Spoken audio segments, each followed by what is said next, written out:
Steel Curtain Network. Touchdown! Touchdown para Calvin Austin! El Monte Washington es arma. ¿Quién más? ¿Quién más?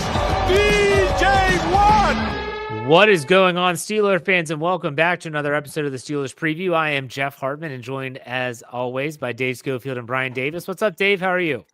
Hey, I'm good. If you wanted to have your day completely taken up with various little things going on with the Pittsburgh Steelers, it was a good day for that. It's not that there was any huge blockbusters that some fans are waiting for, but that between actually announcing some of these moves that the Steelers have made, having interviews with those players, other moves happening, it's been a pretty, I'd say, productive Steelers day. Yeah, kept you busy for sure. Bryan, welcome to the show. How's it going? I'm so glad to be here, fellas. This has been an interesting week, and I actually think it's been a positive week for the Pittsburgh Steelers. Well, others are freaking out, but this has been so fun to see what's happening every single day, waiting for that breaking news to pop up on our inside Slack channel and seeing what's going on, and then all of a sudden just being, just going crazy and reading all the comments and sharing it with everybody else. So it's been interesting. All right. So here's what I want to do with this show. Everyone on this podcast platform has done a great job talking about all the moves that have been made. I want to talk about just today, Thursday. Good call. Okay. So just Thursday, this morning around 11 a.m., Mason Rudolph agrees to a 2-year contract with the Pittsburgh Steelers, bringing him back. I think it was a great, and we'll get everyone's take on all this stuff in a second. Let's keep going. Aaron Rodgers continues his dark retreat, or he's walking on a beach with a blanket. I don't know what he's doing, but he hasn't made his decision yet. So we don't know anything about that. Scotty Miller gets brought back. So Scotty Miller, yes, the wide receiver, special teams guy, was bounced in and active last year all the time. He is back. Brian's boy, Ben Skoranek, he comes back and gets signed. Is that a 1-year deal, Dave? It did not say. It did not say. I think it should be 7, but that's just me. I'm assuming it's a 1-year lifetime deal, contract. But it did not say for sure, because I went to type those words for the website and I checked it. I'm like, you know what? Doesn't say. So I just got to let it go. Also, outside of Ben Skoranek, the Steelers hosted Kyle Juszczyk of the San Francisco 49ers, who was released. And so he is that fullback / tight end / running back, very versatile Swiss Army knife type player. And by the way, they also made a lot of these moves official. So whether you're talking about the press conferences with all these different players, they did make the DK Metcalf trade in his jersey number. He's wearing a number 4 this year. That was made official. You had Darius Slayton. That signing was made official. Slay. What did I say? Slayton. Slay. Sorry. Yeah. Slay. Brandon. The quarterback, Brandon Eccles, he's there. Malik Harrison was there. So, okay, I've talked enough. What did you guys think about today? What was your favorite move of the day? Dave, we'll start with you. Okay, before I answer my favorite move, I'm going to talk about the one thing that you brought up about someone visiting, and that was with Kyle Juszczyk. Yes. And this is what I said, and I think Steelers Nation can get behind this. Hopefully I don't screw up how I said it before. That is, if you're going to use a fullback, you need to, it helps to have a real, genuine fullback. Also, if you have a real, genuine fullback, then you better freaking use a fullback. Okay. Don't just there to have that could be nice. If you're going to do it, you got to go all in with using it. And if you want to go all in with using a fullback, then go get a fullback that you can do that with. That's ultimately, I think, the decision the Steelers need to make there. My favorite signing today, well, first of all, I love the Ben Skoranek. I really do. But I was really happy with Mason Rudolph. I really was, because to me, I'm one of the people that's like, let's just roll with it. Let's just go there. Let's not spend, 10 times more money. I still think that initial report of what Rodgers was going to be was ridiculous. There's no way that could actually be it. But rather than pay that much more, just go with it. I mean, I put out there where I can't remember who it was from the Pittsburgh media that said since 2018, you could argue that Mason Rudolph has been the best quarterback for the Pittsburgh Steelers. That was Chris Adamski of That's the who it Tribune was. Review. That's Yeah. who it was. Yeah. So, I mean, you can. I know some people don't like it. Some people, if you don't like it, you got to remember he wasn't brought in that he was now your guy. But honestly, if he was brought in because now he's going to be the guy, I'm not opposed to that, honestly, if that's the way it works out. So I love it because I don't feel like everything is riding on the wacky decision is the way I'll put it. Whenever what's his face gets around to deciding if, like, I still think he's going to turn around and do the ultimate screw job to the entire NFL and keep it going as long as he can in order to announce he's retiring. So it puts him in the news, and that's what it's really all about. But hey, we'll see. I've talked too much. I should let Brian talk. All right, we'll get to Mr. Rogers' neighborhood in a second. Let's go to Brian. What did you think, Brian, about the moves today, and what was your favorite? All right, so of course my favorite move is Ben Skoranek. I think he could be what Matthew Slater was all those years as a special teamer. I would just keep him for, like, Matthew Slater for the Patriots, excuse me. I think he is just absolutely fantastic. I think he will be a Pro Bowl special teamer one of these days. I think he's that good. I think he could also, we saw him catch passes for the Rams. We saw him that one game that he got hurt against the Ravens. It looked like he was going to be thrown to all day, the way they started off. So I think he is great to have in there as a change up and as a guy number 5 receiver, either number 6, but he's awesome to have. Be honest with you, and I don't know how I missed the Scotty Miller news. That must have just slipped by me, but I missed it. So, but I definitely saw the Skoranek and I went crazy. But the Mason Rudolph one is, I've been critical of Mason Rudolph last year when he was gone, because everybody was like, should have never let him go. Look, he wasn't the plan. And the plan did not go according to what they thought it was going to, because they thought that they were going to have Pickens. They thought they were going to have Pickett. They brought Russell Wilson in. He wasn't a part of the plan. And he didn't have a good year. However, he had 9 touchdowns and 9 interceptions, about 1,500 yards. I don't know how many games. But the thing about it, with Rodgers doing this idiotic move and the fact that he's fooling around, I think it's time to just say, all right, it's over. We don't need you. And I would much rather go with a guy like Mason Rudolph, because if you can go ahead and bring in a guy like Juszczyk and use him, and I think they would, that's a kind of guy that we've seen in the past that Arthur Smith has liked to use.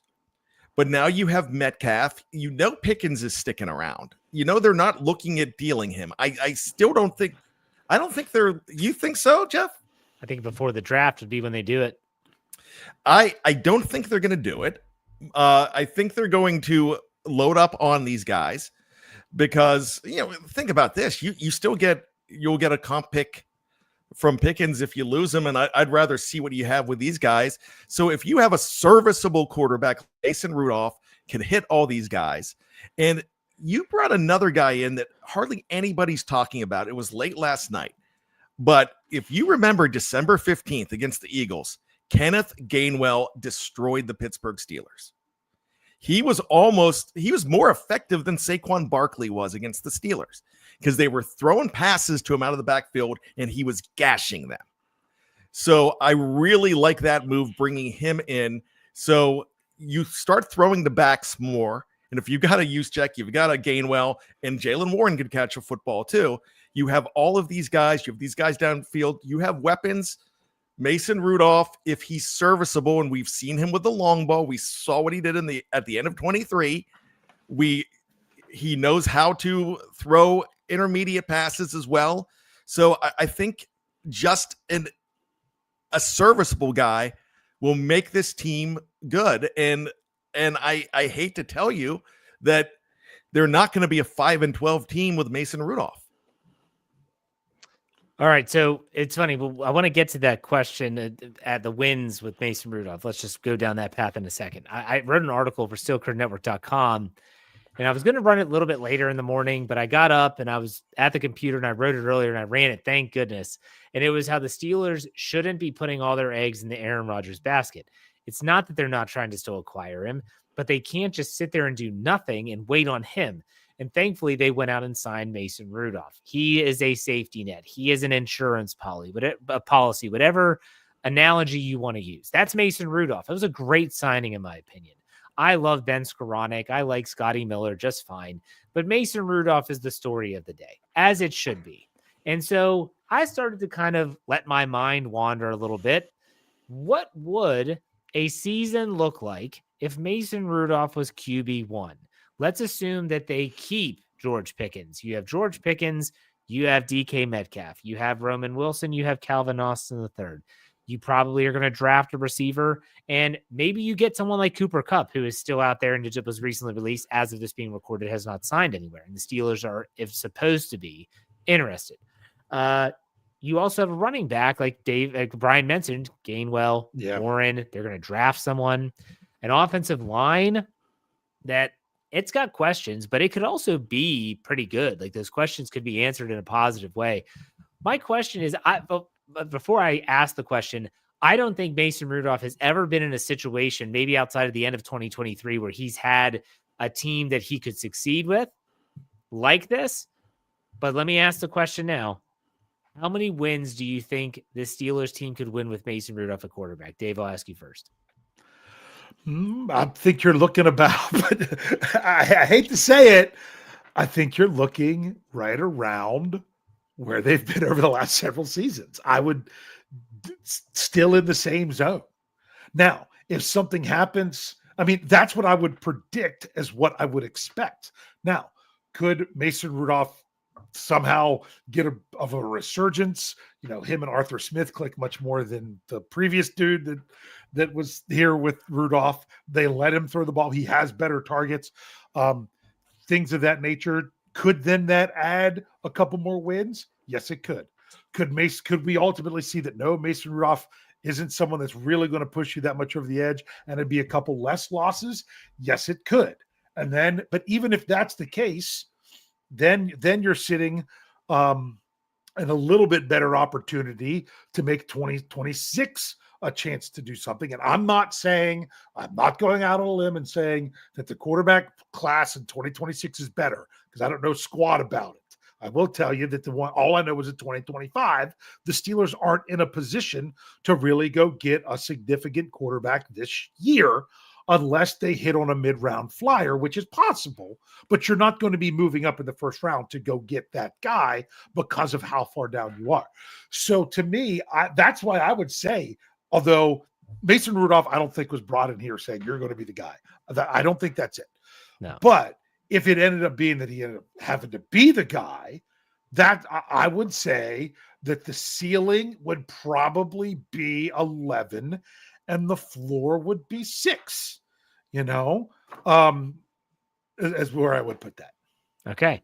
Brian, what about you? Your thoughts on Mason Rudolph's potential for wins if he's the quarterback one? I'm just looking at the guys that are around him. And if you have a healthy year and you have a drama-free year, which I can't promise that whatsoever with the guys that you have here. This is, I call it the attitude era, like the WWE used to call it. This is the attitude era with these guys. You had Young Money era, attitude era. But let's just go ahead and say I could actually see them going 10-7, but I could see a situation where if things fall apart around 8 wins, I don't think less. I actually think they're going to, with the schedule this year, I think they're going to put together, it's not as brutal as last year. I think 10's right around there, but I can see 12. So I'll go 8-12. If things go perfect and you have and the reason I'm saying 12, if you have a Sam Darnold type year, because I don't think Sam Darnold's that much different than Mason Rudolph. when you talk about, potential and the way Sam Darnold started his career. I really thought if you would have paid the money for Sam Darnold, why not just bring in Mason Rudolph? Exactly. You're exactly right, Brian, because the thing is, they're like, oh, is Mason Rudolph really going to be the guy that puts you over the edge? No. But is there really anyone out there that you could even throw a ton of money at that would would put you over the edge? No. It's not just about, oh wow, they're not gonna have any better quarterback situation this year. What were they going to do to be better? Are they going to have to spend $30 million just for this year in quarterback just to maybe be as good as they were last year? I don't think that's worth it. I really don't. And I think I'd rather find another Mason Rudolph-like player. I'd rather find two more Mason Rudolph-like players and bring all three of them in and say, let's see who pans out. I mean, I know three quarterbacks going into camp. It really isn't a good option. It's really not. But I'm just saying, I mean, how is that different than taking a mid-round flyer in the draft? All right, so now we're going to flip the script. So you guys gave me your predictions or your thoughts on the ceiling and floor of a Mason Rudolph-led Steelers team in 2025. Well, what about yours, Jeff? I would say 8 to 10. 8 to 10. Yeah. Let's go with, what if Aaron Rodgers is the quarterback? And let's say Aaron Rodgers is healthy and plays 17 games. Is it the same? Is it different? What say you, Dave? All right. Well, listening to Let's Ride on Wednesday Coach. with Coach KT Smith, and was saying, oh, Aaron Rodgers, he played all 17 games last year, started them all, but he was banged up. Yeah. Okay. Rodgers I said 42. Is it that he's going to be 42 during the season, or I know he's 41 now or something? His birthday's December 2nd. So he would turn 42 during the season? I don't know. Mine's the third. Mine's the third, Jeff. I just saw that it was December 2nd. Yeah. Okay, so that's what you remember. I get it. And I believe it was 1981. Yeah. So he's exactly 10 years younger than me. So, oh no, he wouldn't be 44. He must be, I'll have to look it back up, but it's December 2nd. Yeah. So he would have been born in 85 because he'll be 42 this year. He said he was born in. Yeah, I think he was born the same. He was born in 83, I think. No, well, he could. Yeah, he actually was, because I just turned 42. So if his birthday's in December, he was born in 83. Yeah. So, sure. So, yeah. Anyways, to the question. Birthday aside, Dave. I don't know what would make you think that he suddenly would come to Pittsburgh, especially. Yes, there's a lot, the dreaded P word that Jeff hates with the offensive line, which is potential. That's what you're going to roll with, because so much of it, you've got to figure out what's going on with these first round picks to tackle. But it could be rough early on. What makes you think he's not going to be banged up this year? That's my biggest concern. So you say if Aaron Rodgers is healthy and good to go all season, I think that's the ultimate factor. Well, let's say he plays in all 17 games. I'm saying he doesn't have like a stretch that he misses. Like his first year in New York, where he played how many plays? Yeah, like 4. Yeah. So to me, if he's actually healthy, you have to predict chemistry. That's the problem. And when you have someone with that kind of personality, you don't know if the chemistry is just going to be fine or if it's going to be like, my goodness, this is a disaster. That's why I give a range. I would say that they could win 12 games with Aaron Rodgers. And I also see that they could only win 8. I'll go 12 to 8 or 8 to 12 with him. Okay. Brian, what about you? Yeah, I'm thinking, I actually think that you probably get the same season out of Mason Rudolph that you do Aaron Rodgers at this point. That's fine. It's your opinion. Yeah. I think the ceiling is much higher if Aaron Rodgers is the quarterback. He's still a super accurate thrower of the football. You just got to give him time. He was that Jets team was not good. And I'm not saying that he was good and I'm not giving him a pass, but I think Aaron Rodgers, I would put that at 9 to 12. If it's 8 to 10 with Mason Rudolph, 9 to 12, I do think that the schedule sets up a lot better. And again, I think Aaron Rodgers, if you're looking for a guy, you don't want him to be mobile. You just need to find the open receivers. And I said this on Let's Ride, and I'll say it here too. there's a lot of Tomlin fans, and I say that jokingly, that they hate how they feel like Mike Tomlin handcuffs the quarterback, right? And they just want to see a quarterback say, you know what, I got this. There's no quarterback out there that'll say, screw you, Mike, I'm doing what I want more than Aaron Rodgers. That's true. Yeah. So if you want to That's a see really what that good looks point. like, Yeah. you would want Aaron Rodgers. Him Yeah. and Shane Falco. Yeah. I mean, that would be the upside of it. Yeah. I'm going to say it once again. I think I said it last week on this same show. To me, it all comes down to money. I will feel much better about things if you're not. I don't. If it's anywhere close to what Florio was saying for Aaron Rodgers of That's the 2 million insane. of I don't 2 years, think- 90 No. million. Yeah, that's I'm like, why would you waste your time unless you're honestly convinced this guy's winning a Super Bowl with you this year? And I just don't see it. And I also think it's important to have that Mason Rudolph if you do have Aaron Rodgers, because that way, if Rodgers is banged up, then you need to roll with Rudolph while he's banged up. You just did. Let me finish one more thing on my Aaron Rodgers thing. The reason I don't think there's going to be much more of a difference is you're still dealing with an offensive line that you've got to make sure that everything comes together and gels with them. And I really feel that it can, but I also think that you can get out of trouble a whole lot more with Mason Rudolph because you are a statue in Aaron Rodgers. Yeah, and we'll see, and we'll cross that bridge when we get to it. And I have a Aaron Rodgers question for the back half of the show, but I'll tell you what, we're going to take a quick break. When we come back after the break, I want to talk about this comp pick theory, and I want to see if there's any truth to it, if you all believe it or if you don't. We'll be right back after this break. Stay tuned.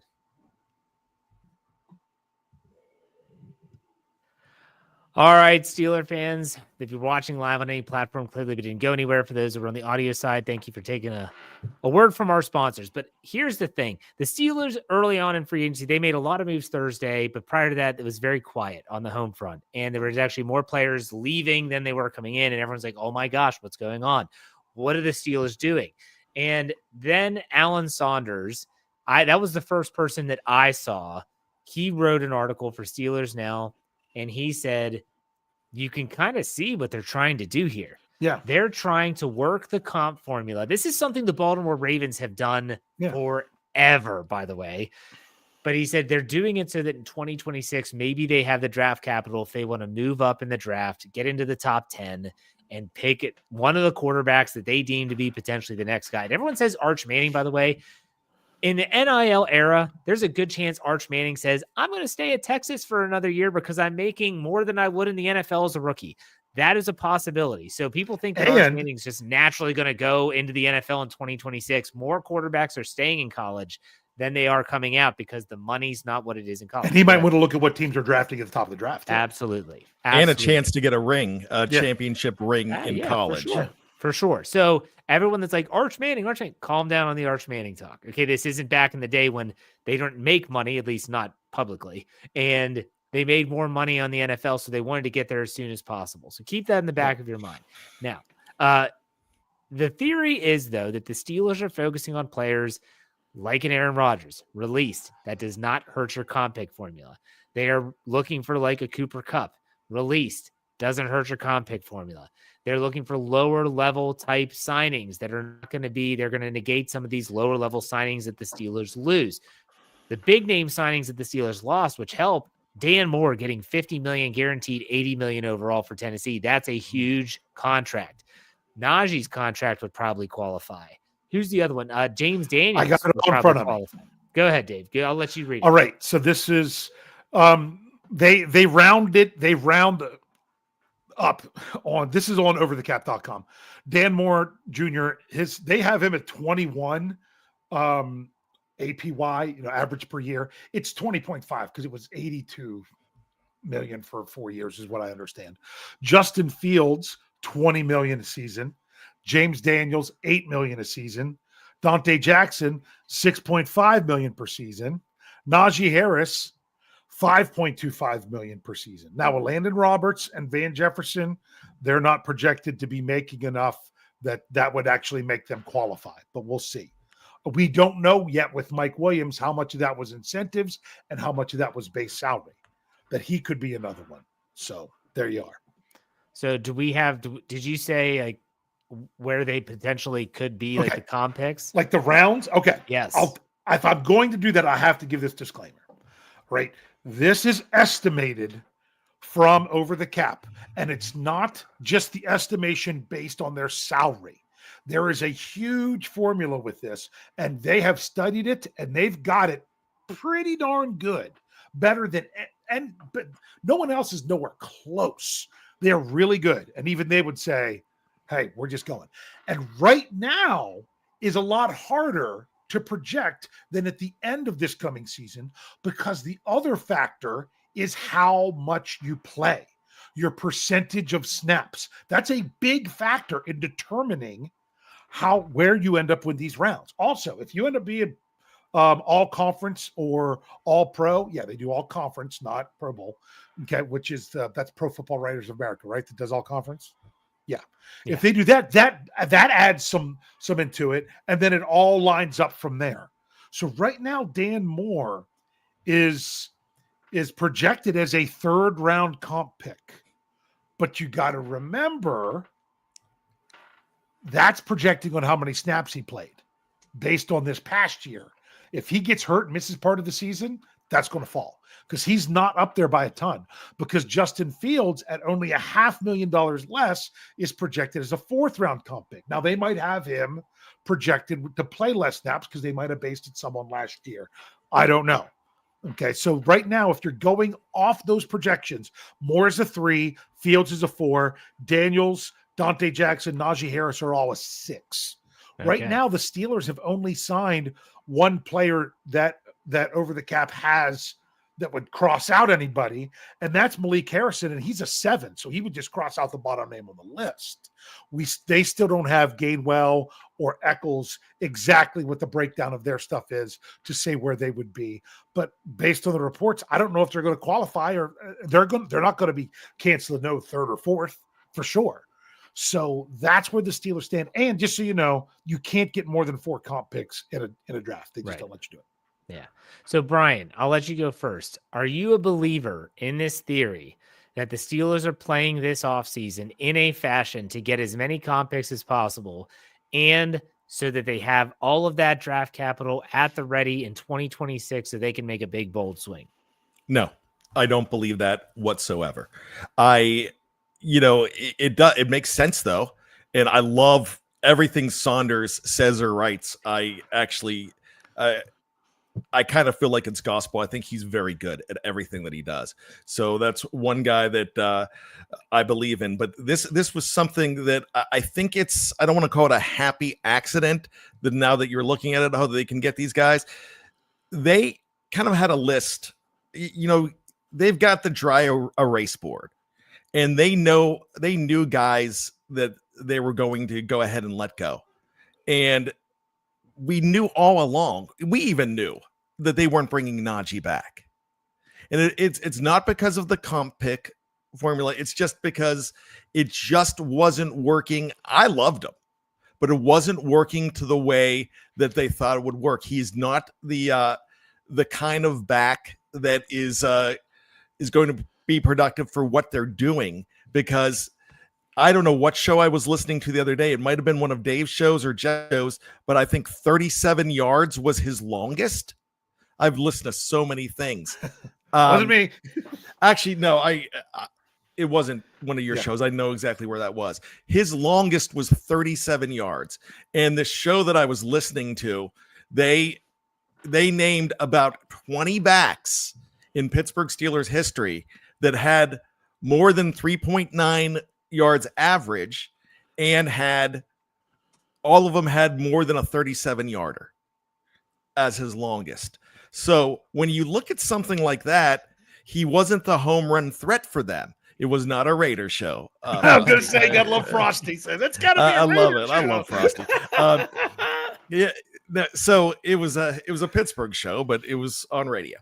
But anyways, what I'm looking at here is I think guys like Gainwell and Warren fit a little bit more. So when you're looking at that, they really maybe had a 5% chance of bringing back Najee. And he was economical, but they would have thought they would have had the same old thing. So that's a comp pick there. There was no way they were bringing back Dan Moore, especially with what, they do this market analysis. And everybody knew that he was going to get a half decent deal. I don't think we expected around the 20,000, the 20 million a year range, but it was maybe it wasn't out of the question that he was going to get 15 for what offensive linemen are getting. So a lot of those fair market values, the calculated market values were right on. Mike Williams' calculated market value was 6 million when I published it, and it was 6 million. He went for 1 year, 6 million, and went for exactly what I published. And I didn't come up with that. PFF did. So now that they're looking at it now, they're like, well, we can get comp picks out of those guys. I don't think it's hindering what they're doing and what they're not bringing in, because I really think in my heart, I think that they were looking at Javon Hargrave or they were looking at Jonathan Allen. But you can call it a holdout or the beach cruise or whatever Aaron Rodgers is doing. They kind of missed out on those guys because of they missed out on a few signings that they probably would have, because they were waiting for Aaron Rodgers. I think they wanted a defensive lineman, and I really thought they were going to double dip this year, one in the draft, one in free agency. So I think that doesn't mean it's not going to happen, but I thought they were going to go for a home run with one of those guys. So, and that would have been about 12 or $13 million. They're just not going to shell it out while they're waiting for Aaron Rodgers. So with that, I think that you look at it and what they're doing, they got to trade. So that doesn't hurt you. When you go ahead and bring in a guy, that was cut, that doesn't hurt you either. And so, I mean, with Darius Slay, that doesn't hurt you in that, but they liked a guy like that anyways. So I don't think they settled for anybody. I think it just worked out that way. And maybe now on the back end, they're like, oh, all right, we can probably get about 4 picks here, but I don't think that has changed the way they're going to do business here. All right. He doesn't believe it. Dave, what about you? I think kind of like Brian, I don't think that was ultimately the goal. I don't think that's what's driving them in everything that they do, but you see an opportunity, you remember that opportunity, you don't not take a shot on somebody just that you can sign and want to sign just because it could affect the formula, but it's still there. I mean, my goodness, even if the Steelers went out and signed a huge don't even know who it would be, free agent that would count in the formula, because remember, Rodgers wouldn't count, just like Larry Ogunjobi doesn't count as a loss because he was cut. That I don't think that would keep them from doing it, because I think they'd still get a pick. They just might not get as high of one. So keep that in mind. Also, when I was saying all that before about the snaps and everything, remember that's what happened with Bud Dupree when he went to Tennessee. He was supposed to be a 3rd-round pick, ended up being a 4th because he got hurt and didn't play as much. Right. So to me, I think it's something that you're like, hey, set yourself up where you at least have the opportunity, but I don't think it's driving everything that they do. It is just a good byproduct of what's happening. Real quick on that, can I throw something in? Yep. And because of Bud Dupree not playing as much, they got an opportunity to pick Dan Moore Jr. Yeah. So it goes down the line. Ooh. It could have been Buddy Johnson, but Buddy Johnson. Okay. Yeah. But they had 2 firsts in that one, yeah. But that could have gone either way, though. They may have not picked Dan Moore Jr. They might have went, if they only had one, they might have just went with Buddy Johnson. You never know. And who was the first ever comp pick that the Steelers made? This isn't trivia tonight because we've talked about it before. You told me, I don't remember. Wasn't it Mike Vrabel? Maybe give me this is going from memory. I don't remember. I know Hines Ward was a comp pick. I know Alex Highsmith with a comp pick. Yeah, I think Vrabel was. Yeah. So I'll say this: up until the scouting combine, I would have said this is BS. Like, this isn't true. Mm-hmm. But I was watching these videos, and I don't know how many fans watch them. I watched them. They had Sheldon White, who's the pro scouting director for the Steelers, and I watched these. I'm like, my first question was, because I knew Sheldon White's name. His son was Cody White. We knew that there was a connection there between the player and the man in the front office. And I was like, why is he at the combine? It was fascinating to hear him talk about how, look, we're not going to have really a say in these players and where they're drafted. That's the scouting department, the college scouting department. But these guys are going to be free agents one day, and we want to get to know them now. And I was like, wow, that's talk about forward thinking. And so then they talked to Colbert. Is it Dan Colbert? It's Kevin Colbert's son. Dan. He's in It's Dan. Is he Dan? They talked to a bunch of other scouts, and I'm like, these guys have already scouted 2026 and 2027 players. Like, these guys know, unless a player that they thought was going to become NFL draft eligible decides to go back to college, they also said, we're entering the end of the extra years of COVID eligibility. So we have a little bit better of a grasp as to who's going to be coming out and stuff like that. So when I started listening to these interviews with Rob King, you can still check him out at Steelers.com if you want. It was fascinating to me. And I thought, you know what?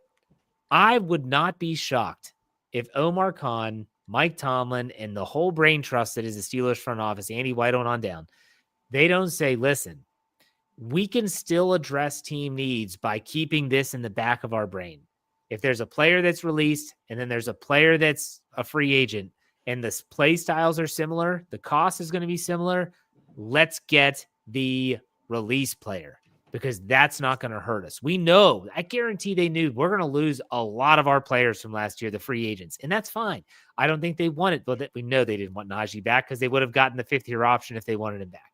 And so all these things went into place, and I'm watching this, and I'm watching free agency unravel, and damn it, I believe it. I think they are having a concerted effort that if there is a player who is, again, of the same cost, of the same play style, same caliber, they will take the release player over the player that finished their contract and would cost them in the comp pick formula. So, in other words, let's say Aaron Rodgers continues to drag his feet. Atlanta cuts ties with Kirk Cousins. They talk to Kirk, hey, how much is it going to cost? And he says, I don't have many suitors right now, so what would it, whatever. And they sign him. They don't doesn't cost them anything. So I believe in it.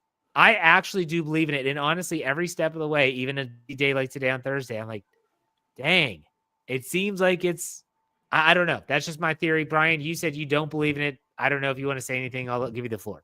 No, I just, like I said, in the back of their minds, they're like, yeah, okay, this works. I like what you said.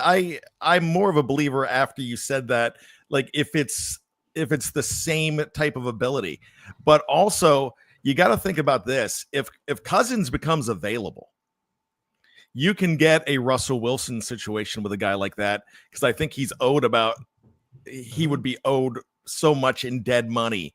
I really don't think they're going to let him go for that reason. I don't think they're going to waste all that money and cut him.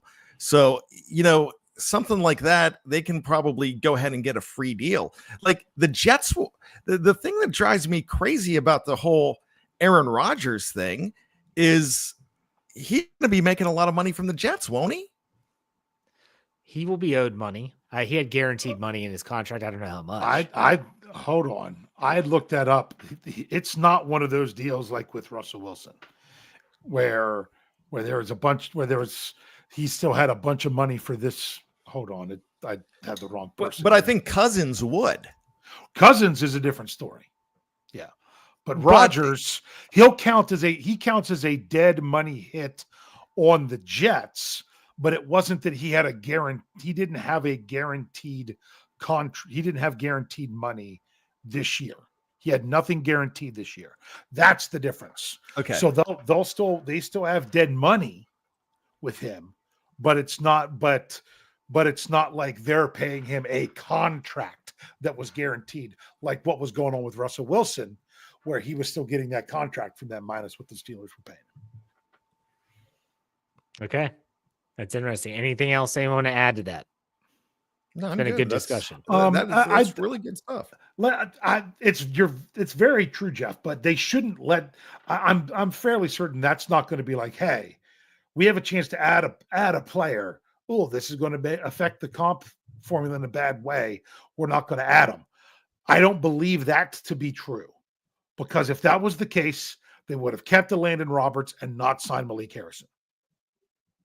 Yeah, you're right. So, You're but right. that wasn't a big contract either. I don't think that it is in the forefront of their thought process, but I think that it is there. It is definitely there. And I'm going to lean on Andrew Wilbar. He's a squirrely little guy, but Andrew Wilbar also knows like draft the sliding scale kind of what it would take to move up. And he said, he even said, he was like, hey, here's the thing. He looks at like a third, fourth, and a sixth, and you switch your first. That could actually be enough to go up and get near the pick 5 or something like that. Yeah. So when he said that, and he knows that way more than I do, and I don't even know what that's what and is that's that. What Alan chart? Saunders had laid out in that article, a very similar thing, which was I think it's spot on. Yeah, whatever that chart is. If somebody's willing to trade it. Right. Exactly. So, all right. I want to ask, before we get to trivia, I just have a real quick question. And this has to do with Aaron Rodgers, and people in the live chat. This will actually be fun to see what they're going to say. I want to know, like, what are people's biggest reasons for hating Aaron Rodgers? Because there could be a multitude of things, and I'm just curious which way people go. So, Dave, you've said on multiple podcasts that, you're not going to be as excited. You wouldn't want to go to Dublin to see him in Ireland if Aaron Rodgers is the quarterback. What is it about Aaron Rodgers that you don't like? What I don't like is, and this sounds awful. It really does. I don't like how Aaron Rodgers. Now, I'm not going to make it sound as awful. Aaron Rodgers often puts himself above the team when it comes to things not on the football field. That's what rubs me the wrong way with him. And I'm not saying he's about like last year. Stuff. So you're talking about like last year he took a trip to Egypt instead of going to spring workouts. That's what you're like referring to. I'm more about throwing people under the bus. I know Ben Roethlisberger had a tendency to do it when he was on the fan. Yeah. But that's why some people are like, well, why should Ben be on the fan? Well, why should, and those kind of things. So I'm not saying that it never happens. I'm just saying it does. That kind of bothers me. And honestly, I'm ready for the guy to fall apart as well.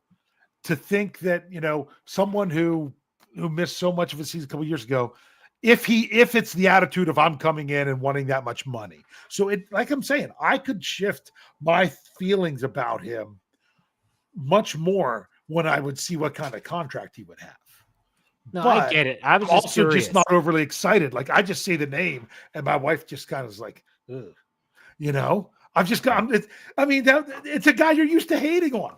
I mean, how long did he have to be not in purple to maybe even have the name of Joe Flacco not have you want to throw up in your mouth? I mean, it's the same kind of, it's just one of those people that you're just like, oh, I don't want to, I wouldn't want to do that. And I'm sure plenty of other people probably felt the same way about Ben Roethlisberger. Oh, yeah. So I understand that. So that's, and the fact that right now, he could be helping out the team, whatever team he goes to, so much more by letting them know he's coming, and he's not. Okay, it's fair. It's everyone has a different reason. So, Brian, what about you? Why do you not like Aaron Rodgers? Here's the thing. There's just things in his personality, and there was one thing that this should not be a reason to not want him to be my quarterback. But the rumors I heard about him disowning his father over a girl, that's just, I don't know if that's true, but it's something like that just makes me feel like a little bit like Dave said, looks like it almost feels like he's above everybody else. Yeah. And the situation right now, I feel like he's holding the Pittsburgh Steelers hostage right now. And it's like, you're going to have to wait to get me. You might have to wait to get me. Well, if my theory is true, they might have lost out on a defensive lineman, like I just said about 10 minutes ago, because of waiting for Aaron Rodgers. And I just don't find that to be team first. However, here's the thing about it. You have guys like this that George Pickens would kill to play for. He already said it. 2 guys you want to play with. He said it a couple weeks ago, like a week and a half ago. 2 guys you would love to play with. Ed Reed was one, and he's retired. And the other one was Aaron Rodgers. So in the huddle, guys trust him, though. So that's one of the reasons that I'm kind of thinking that, all right, maybe he might be okay if the team trusts him. But the Mike Williams thing last year, the throwing him under the bus, there's just little stuff like that. But I've never had hate for the guy. I mean, I have quarterbacks that I hate right now. If Lamar Jackson was not wearing purple, I would not hate him. I despise him for everything. I don't think I'd hate him. I like Baker Mayfield now. I actually do. As a Buccaneer. But if he comes back in the division and he's with the Bengals, I'd be like, nah, I hate that guy. So it's things like that. I would have hated Ben Roethlisberger, James Harrison, Hines Ward if they were not wearing black and gold because of what they do to your team. You have this bias with different guys. But if Aaron Rodgers comes in and becomes a Pittsburgh Steeler, he's my pilot because I walked on a plane twice last week. And I did my ritual. I have a ritual when I walk out in the plane. As soon as I go in, I tap the side of the airplane twice. I've been doing this for 22 years now. I do that, and then I look over at the pilot, and I kind of, I don't see him, but I look towards the cockpit, and I do a little sign of the cross. Because the pilot, to me, no matter who he is, my life's in his hands. So with Aaron Rodgers, my team is in his hands if he becomes the Steelers quarterback. And I will tell you what, I will root for him. And whether I think he's a jerk or not, he's the guy piloting my ship. I mean, can I give you an example? Sure. Cam Sutton this past year. I wanted to see him play well for the Steelers because I wanted the Steelers to do well. He didn't, but I also didn't really like what was going on outside of football that had him available to come to the Steelers. Sometimes it's just that. And when it comes to Rodgers, it's not even those kind of things. It's more about his attitude with other things. And I don't think that he really has it left in him to cost that much money. So I'll answer the question that I posed, and that is that I don't mind Aaron Rodgers. Mm-hmm.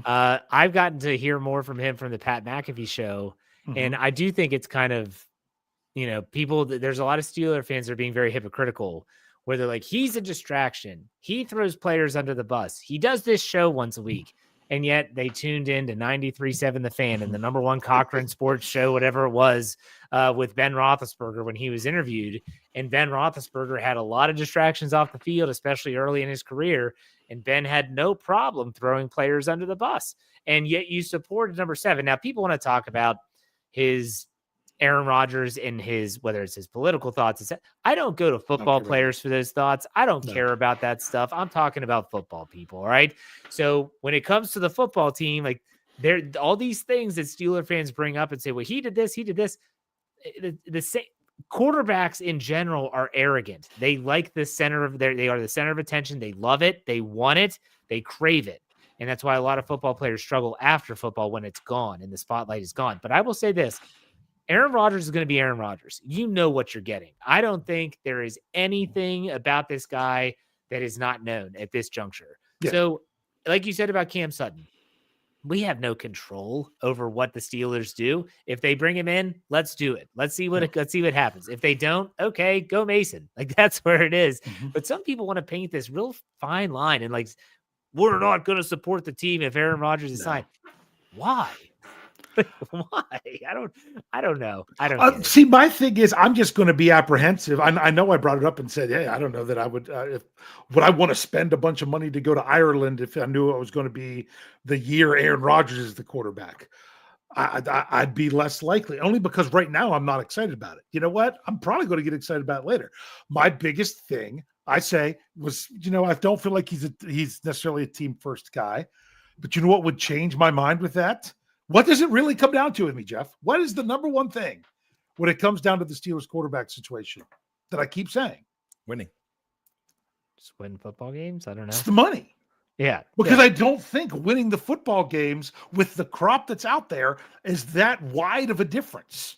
So I'd rather spend $10 million. I'd rather spend $10 million for 9 wins than $40 million for 11. That's just, that's just the way I'm looking at it right now, because I don't think any of those are guaranteed. So to me, it really is more about the money. It's the same reason I didn't want Russ back, because of that big money. Now I'm like, if it's not going to be that big, I would take Russ back. Honestly, I'd still rather have Rudolph right now just because of the money. I get it. I think my biggest problem with Aaron Rodgers is his age. And that's fair. Like it's the same feelings we had about with the money. Yeah. All right. This has been a good discussion. A lot of people in the live chat gave a lot of good stuff. We do have a super chat. I want to get to that before we get to trivia. Is that what you're going to say, Dave? Well, yeah, I was going to remind you about that. And I had one quick question about something else. All right. Nicholas Gabriel gives us $10. Thank you so much for the tip. He said the New York Giants, Pittsburgh, San Francisco, and Dallas will be the only teams without a quarterback drafted in the first or second round. Groveling for mid-free agent quarterbacks every year isn't going to make you a contender. Either be bad one year or take a swing. I agree. And the take a swing thing, if this comp pick theory, which is the whole title of the podcast, if that gets them to take a swing and they're like, look, we'll still have draft picks, but we're going to get all these comp picks and we can trade them now. We're going to trade them all up. I'm fine. Take that swing. I'm fine with drafting a quarterback every year until you get one that fits. I could see that. Here's the biggest thing. And this is the thing that I think where Steelers fans have Steelers bias, because if it's the team that you follow more than anyone else, there's certain times you think that they can do things that they can't. Like I've tried to debunk, the Steelers are great. They could draft a wide receiver whenever. They're great at drafting wide receivers. They actually haven't been as much recently. Where they have been working out. But you look back and you're like, you just need 1 year to stink and then reset. That's because the last time it happened, you managed to get the Browns to screw up and you land Ben Roethlisberger. That's the last time the Steelers had a losing record. And that's what you got the next year. It does not mean that the next time the Steelers have a losing record, you're going to get that quarterback. How many times did they have losing records between Terry Bradshaw and Ben Roethlisberger where they didn't get that quarterback? Just because it happened the last time doesn't mean, 1 year is going to be the magic elixir to make it happen, because you've got to hit on it. And there's no guarantee that they will. All right. Good stuff. Dave, you ready for trivia? Yeah. I was going to ask you guys something real quick. Did you see the thing? Who was it? What was it? I don't know if I don't want to quote the wrong place. It was Pro Football something. I don't know if it was Pro Football Focus or Pro Football. It was one of those places that somebody ripped on the Steelers for drafting or for trading for DK Metcalf about how terrible that draft was, or that trade was. That it was awful. Why would you do that? You have a similar receiver in George Pickens. That was just really dumb to trade for him, to give up, that you could do so much more with the second round pick. That sounds like a PFF thing than you could with a DK Metcalf.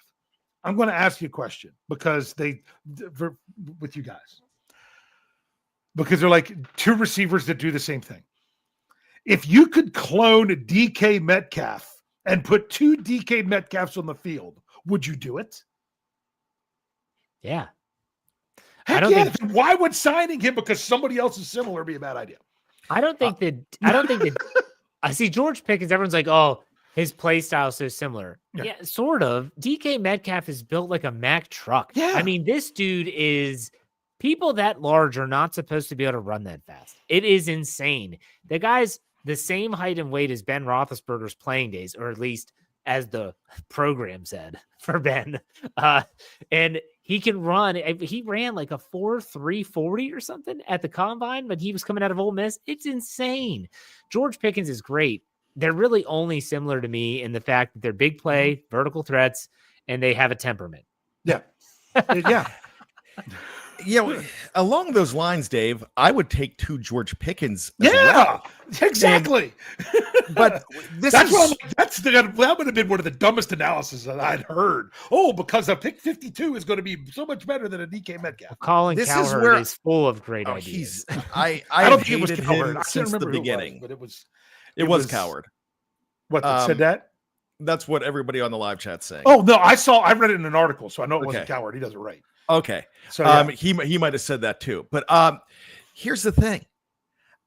I'm fine with both of my receivers being like that. I want my slot receiver to be different. Yeah. That's who I want to be different. I'll take a guy Calvin Austin size, or maybe a little bit. I'd kind of like him to be 6 foot, but I mean, I'd rather have that fast guy in the slot and these 2 huge dudes going down the field. Oh my gosh, I can't wait to see it. Yeah. So might have been multiple people said that, but if they do, come on, people. Like, you wouldn't take 2 DK Metcalfs on the field at the same time. I mean, okay. Trivia. This shouldn't take very long. Steelers brought back Mason Rudolph today. Mason Rudolph has a chance to make Steelers history. Any idea how? I'm going to take a guess. Okay. He has had some crazy long runs in his career. Is it a rushing thing? It is not a rushing thing. Oh, but he does have some long runs in his tenure. No, I mean, yeah. I don't know that. I'm just talking about all Mason Rudolph has to do is take a snap for the Pittsburgh Steelers during the regular season this year, and he will set a record that I can verify back to 1950. Can't go before that because that's all the further back Pro Football Reference goes. Is it that he left and came back? That he started a game for the Steelers, started a game somewhere else, and if he comes back and starts a game for the Steelers, that would be the first time that ever happened. But actually, it's never even happened to play. The Steelers have not had a quarterback take a snap for another team and come back to the Steelers and take a snap. That would have been my answer too. Yeah. So I really wanted to look at the last player who did that for the Steelers, but probably Cam Sutton. It was pretty easy. It was someone from last season. Cam Sutton. Before Cam Sutton, I bet it was Plaxico Burress. Oh no, Plaxico Burress. Oh, Miles Jack. I forgot about Miles Jack. No, he didn't play for anybody else. Play for somebody else. No, there was someone else on the team last year, guys. That played for someone else and then came back? Someone else and then came back and played for the Steelers. Because I know Debo was the easy answer. I was there the game he came back, but no, Corliss Waitman. I didn't even think about Corliss Waitman. I missed that one. But Terrell Edmonds Terrell Edmonds, Steel Dog 88 was another one. He came back and played. Oh, he did play. I know he was on the team, but he did play a couple snaps. My goodness. Here, I should have counted all of them up. You still haven't got the one that I had. Who's one he had? He was even drafted by the Steelers. Why don't you just tell us who it is? How about Mr. Dirty Red himself? Tyler Matakevich. Out of Temple. So that, I wish I could have done. I forgot there was so many of them, or I would have counted them all up for this past year. Randall L. Randall L. did, yeah. He came back and played in a Super Bowl. William Gay that was an important one, man. He was 4 years, then gone 1, and then back 4. We already said Terrell Edmonds. Edmonds is one. But they've never had a quarterback do that. No, they've never had a QB. I went through and looked at every quarterback that has ever appeared in a game for the Pittsburgh Steelers going back to 1950, and they have not. There you go. Good stuff. All right, let's do some final thoughts here. Brian, I'll let you go first. All right. So, a lot of people have been saying about how the Steelers have dropped the ball this week. And they've been saying that they don't like their free agency plan, especially at quarterback. But my thing to you is think about when there's going to be a snowstorm coming and you go to the supermarket and the cupboards are bare and you go ahead and you don't have Heinz ketchup or you don't have Manwich but you get an off-brand that you've had before that you don't like that much. It might be okay, but it's just not going to be as great as what it was, but it'll have to do. The quarterback class this year is they got to do. There was no sexy pick out there. There's no guy that you had to have, because a lot of people were fine with the fact that they were going to bring back Justin Fields, possibly, but the idea of Justin Fields, you were settling. Just like, my 2 a.m. stories. I'm going to go back to 2 a.m. Sometimes at 2 a.m., you settle because that'll do.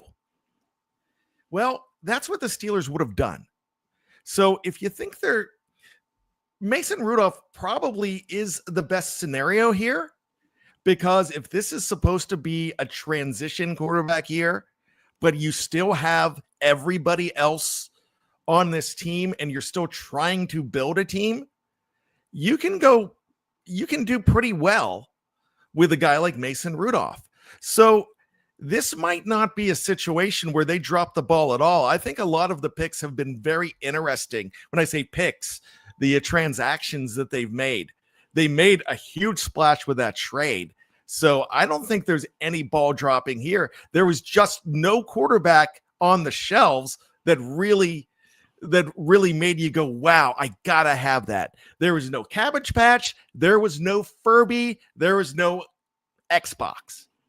There was just a plain old, regular toy that you get every year. It was socks. There were socks on the shelf.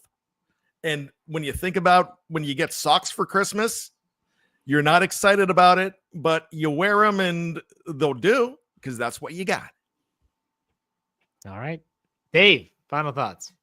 Things changed a lot for me today when it came to the Steelers. I was still like, what's going on? What are they doing? I like some of the additions that they've made. And you want to look at it like, have they improved as a team? Some of it's got to be players just getting better. Some of it's by adding new players. But to me, with a lot of it coming down to the quarterback position, the reason I feel better today, I'll say this. I know Mason Rudolph is not coming into the Steelers as their big plan for who their starter is in 2025. That is not the case. We all can admit that. But to me, I was like, after, they had nothing other than Skylar Thompson on a futures contract. So to me, I'm at least feel better that, like, we were talking about all the different plans on the Scobro show, plan A, B, C, D, down to plan E. We got to H or whatever. To me, by having a Mason Rudolph, if absolutely everything else fell out from underneath you, you at least have that as your floor. And that's why I started feeling better today, because I'm like, there was no floor. There was no floor at the quarterback position. Now you at least have a floor. We'll see what else they're going to do. I'm excited about it. And as you can say, as you sit there and Jeff Challenge just say, what do you not like about Aaron Rodgers? The more I think about it, like, if he comes in wearing a black and gold hat, that guy's going to look a whole lot better to me than he does wearing anything green. So that's just how I am. That's how it's going to be.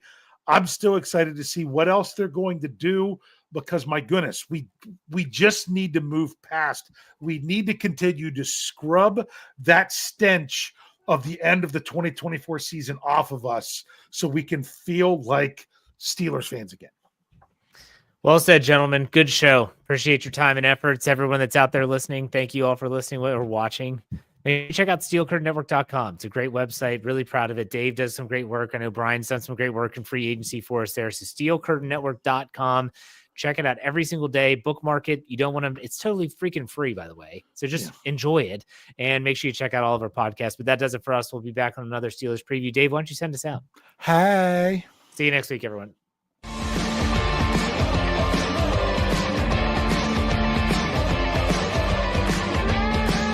Steel Curtain Network. Get it. Everybody else gets a little tight.